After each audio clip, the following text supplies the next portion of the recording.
Hi, I'm Ashley. In this video, I'm going to go over some of our basic props that are going to be useful for you in pretty much any class.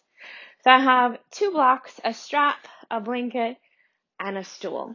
So to start with, in a lunge position, blocks can be used to extend your reach so that you can still lift through that heart, you can still breathe easily, but get into that nice lunge stretch. So there's different heights to those blocks, but they're super handy and can also be used underneath those sit bones to give you a little bit more space, particularly if those knees are tight. Blankets are useful, or a beach towel, a small pillow, something of that nature, to give you a little bit of cushion.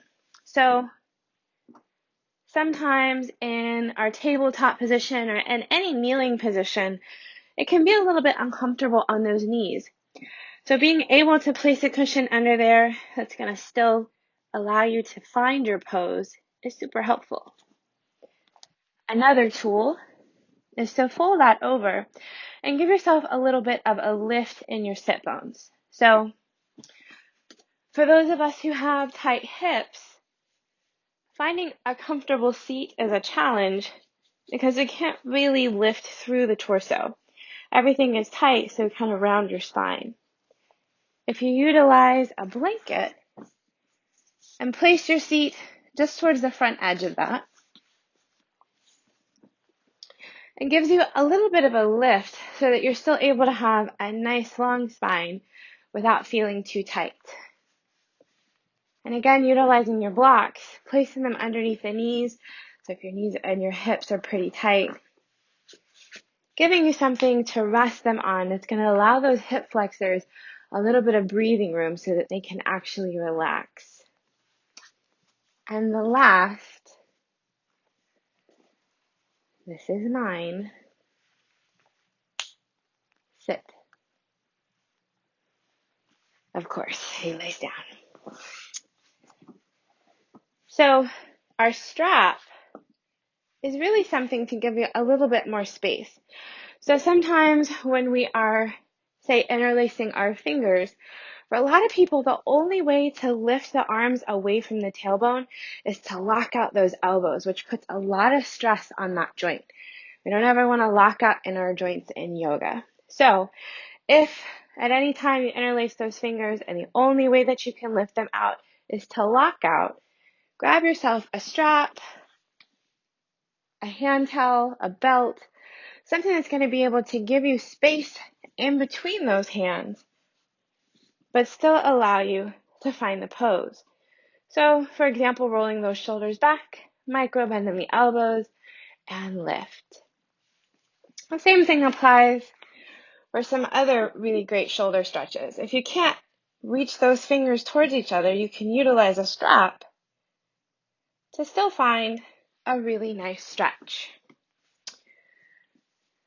One of the last resources is a stool.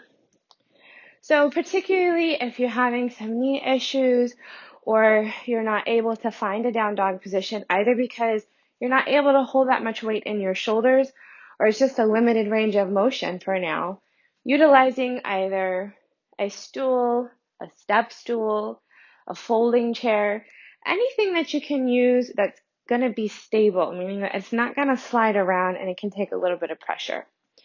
So for example, a modification for downward facing dog is to have those feet hips distance apart, softening the knees, and then reaching forward either to a stool, again a step stool, or the base of a chair. Draw the shoulders back, pull the belly in, and let the heart melt. So I'll show you downward facing dog in just a second, but mindful to keep nice straight lines. So micro bend in the knees, micro bend in those elbows, press the palms away, send the hips up and back.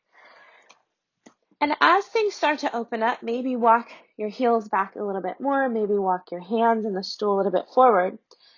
But keep those ears between your arms. So not dropping down here, keeping everything nice and active.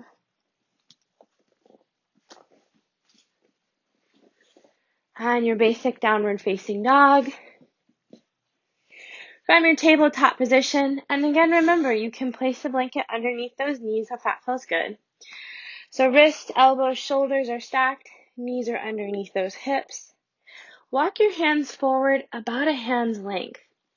And then to get yourself in the proper position, so there's an angle from the wrist to the shoulders, roll the shoulders back, wrap those triceps under, so the eyes of your elbows are facing forward. Curl the toes under, and as you're pressing through the palms, and you're pressing through that space between the thumb and index finger, and then through all of your fingertips. So everything is engaged. Press into the balls of the feet. Lift those hips. So your hands are shoulders distance, your feet are hips distance. Actively press the ground away from you and pedal those feet. Your gaze is either towards your shins, your knees, your upper thighs. And when you're ready to come down, soften the knees to the mat, walk your hands back, and those are the basics.